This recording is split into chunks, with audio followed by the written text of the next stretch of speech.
நாளைக்கு காலையில பச்சை பயிறு தோசை செய்யலாம் அப்படின்ட்டு, அதுக்கு பச்சை பயிறு வந்து ஊற வச்சுட்டுருக்கேன். 1 கப் அளவுக்கு பச்சை பயிறு, 2 டேபிள் ஸ்பூன் அளவுக்கு பொன்னி ரைஸ் தான் சேர்த்து ஊற வச்சிருக்கேன். எந்த ரைஸ் வேணாலும் சேர்த்துக்கலாம். இது கூடவே நான் தனியா வந்து 1 கப் அளவுக்கு பச்சை பயிறு வந்து தனியா ஊற வச்சுக்கிட்டேன். இது மொள கட்டலாம் அப்படின்னுட்டு. இது வந்து மொள கட்டி வச்சுட்டோம் அப்படின்னா, கடையலுக்கு, ஸ்டஃப்டு சப்பாத்தி, அதுக்கப்புறம் சுண்டல் அந்த மாரி செய்யறதுக்கு யூஸ்ஃபுல்லா இருக்கும்னு சொல்லிட்டு 2மே தனித்தனியா ஊற வச்சாச்சு. காலையில வந்து பச்சை பயிறு வந்து நல்லாவே ஊறிடுச்சு.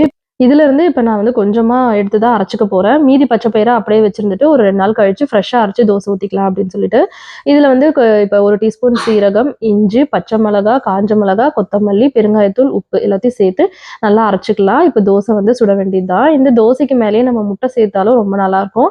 அப்படி இல்லன்னா கேரட்டு, வெங்காயம் அதெல்லாம் வந்து தூவி தோசை சுட்டாலும் ரொம்ப டேஸ்ட்டு நல்லாருக்கும். மொறுமொறுப்பா தான் இருக்கும் இந்த தோசை. இது கூட நான் இன்னைக்கு வந்து கார சட்னி தான் வந்து செஞ்சிருக்கேன்.